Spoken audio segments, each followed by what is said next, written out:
Nelson desenvolve jogos desde a faculdade. O ex-integrante da RPG, a Rio PUC Games, mostrou e jogou com os participantes da SB Games o projeto Festivalia. O jogo de tabuleiro mostra personagens e elementos da cultura brasileira. O Festivalia é jogo de tabuleiro de estratégia com personagens do folclore brasileiro. Esse projeto em específico, que é o Festivalia, eu acho que ele tem um peso também da gente estar trabalhando com a cultura brasileira. Porque eu acho que no ambiente dos jogos, do mercado de jogos brasileiro, a gente esquece um pouco da nossa própria cultura. A gente faz muitos jogos sobre, sei lá, época medieval. A gente tem muitos desses jogos, a gente tem poucos jogos realmente focados na cultura brasileira, que é muito rica, né? Então acho que a gente quis trabalhar bastante disso nesse jogo. A SB Games 2019 é o maior encontro acadêmico de jogos e entretenimento digital da América Latina. A organização foi do Instituto Federal do Rio de Janeiro e da PUC-Rio. Esse ano, 80 desenvolvedores de jogos concorreram a prêmios em diferentes categorias. A feira teve ainda palestras, workshops e espaços para conhecer e experimentar jogos eletrônicos e de tabuleiro. Bom, o SB Games é um congresso nacional de jogos, de uma América Latina de jogos científicos, né, a 18ª edição. O intuito é fomentar a indústria de jogos, tanto a indústria como a parte científica do Brasil. Então, é trazer estudantes, profissionais de várias disciplinas, de pesquisadores, professores, não só de programação em jogos, mas também em arte, jogos, educação, usando jogos, tem workshops de saúde, né? Então tem vários outros eventos, inclusive eventos da indústria aqui dentro, né, que trazem profissionais de indústria para falar um pouco sobre o cenário nacional, para fomentar esse cenário, trazer tanta informação científica, né, melhorar ainda na parte de pesquisa de jogos e conhecimento de jogos no Brasil, como também a parte da indústria, né, novos produtos, novas empresas, novos profissionais do futuro. Então, a ideia é fomentar essa indústria científica e acadêmica no Brasil. O mundo dos games não é só brincadeira. No ano passado, 75 milhões de gamers movimentaram o mercado brasileiro com US$ 1,5 bilhão. A Rio SB Games 2019 provou que não são só jovens que fazem parte desses números. Outro tipo de público está sendo atraído para esse mundo, que é cada vez mais usado para ensino e inclusão. No Brasil, há cerca de 10 milhões de pessoas com deficiência auditiva. O Vega ensina Libras para crianças surdas de forma divertida e foi vencedor na categoria Melhor Serious Game da SB Games deste ano. As dificuldades são muitas, a gente tem que ter muitos cuidados. A nossa equipe é totalmente multidisciplinar. Então nós possuímos em torno de 4 desenvolvedores, a gente tem uma pedagoga que puxa a nossa orelha, né, para a gente fazer o jogo realmente focado nessa questão de educação, não deixar difícil para a criança saber equilibrar.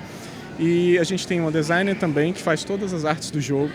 E além disso a gente tem uma empresa parceira que trabalha justamente no avatar do jogo, que é a Julinha, é a personagem do jogo, que vai atrair a criança ali, criar uma identificação e justamente vai auxiliar ela no aprendizado das Libras. É muito bacana e importante a gente ter essa equipe multidisciplinar, porque a gente consegue balancear esse conhecimento e trazer equilíbrio para o jogo na hora de fazer um jogo divertido, mas também que agregue para a criança. Camila trabalha em uma pesquisa da Universidade do Estado da Bahia sobre o impacto dos games para idosos. Bom, primeiro pelo fato da população brasileira estar envelhecendo, né? A gente tem observado que a gente precisa pensar cada vez mais na saúde cognitiva dos idosos. Isso está se tornando um problema de saúde pública. Então, os jogos, eles realmente têm servido como um novo espaço, né? Os idosos, eles têm ocupado as tecnologias, têm passado a utilizar mais desde celular, tablet, computador, né? E isso foi um grande motivador, já que é uma ferramenta que poderia estar acessível, né? Do ponto de vista da saúde pública, é mais barato a gente pensar na prevenção de uma questão cognitiva do que depois já ter uma questão mais grave, como o Alzheimer, por exemplo. E isso é muito mais custoso, trabalhoso e sofrido, inclusive, para esse paciente e para a família. Durante a feira, alunos de diferentes estados apresentaram seus projetos, uma boa oportunidade para troca de experiências e para aprimorar ideias.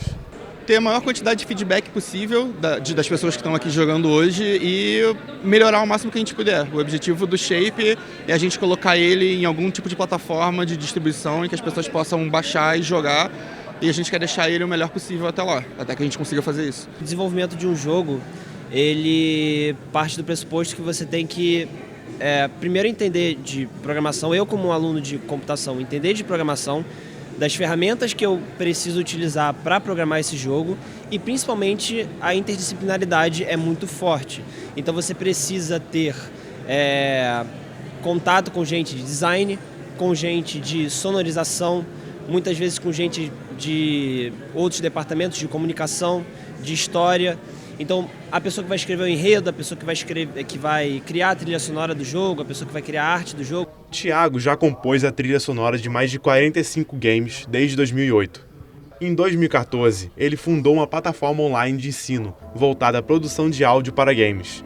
Thiago destacou as diferenças entre produzir trilhas sonoras para games e filmes. O filme é uma experiência linear, sempre linear, sempre tem uma duração das cenas, é uma duração fixa.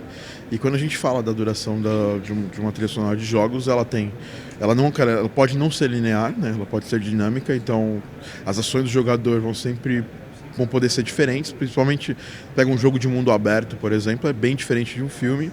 E a da mídia mesmo, desde a forma que a gente faz a música, a gente faz o arranjo, a gente tem possibilidades como looping, né, que é você repetir uma música várias vezes, que é bem diferente do resto da indústria cinematográfica, indústria de curtas-metragens. Pode trazer influências de filmes para jogos, como cutscenes e tudo mais, mas a gente tem algumas coisas bem específicas em jogos que essas são dificuldades, né, para quem está acostumado a produzir para cinema e para publicidade.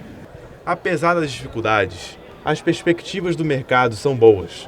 Segundo a pesquisa global de entretenimento e mídia, o mercado de games deve crescer mais de 5% até 2022. Apesar de toda a crise aí financeira que vem acometendo o Brasil nos últimos anos, é um mercado que está em franca expansão e está aquecido, principalmente a parte de tabuleiro, que você tem um surgimento de muitas empresas, muitas editoras, às vezes independentes, o financiamento coletivo, inclusive, como opção de self-funding, né, acaba sendo um caminho para contornar essa crise e não se submeter, às vezes, a editoras e publishers que costumam ter o domínio e o controle financeiro de um jogo, né?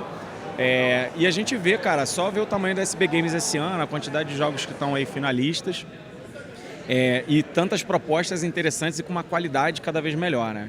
Estou no mercado desde 2012 e nesses 7 anos eu só vi, assim, exponencial o crescimento, né? E acho que não vai parar mais, até a gente de fato se tornar uma potência global de desenvolvimento de jogos.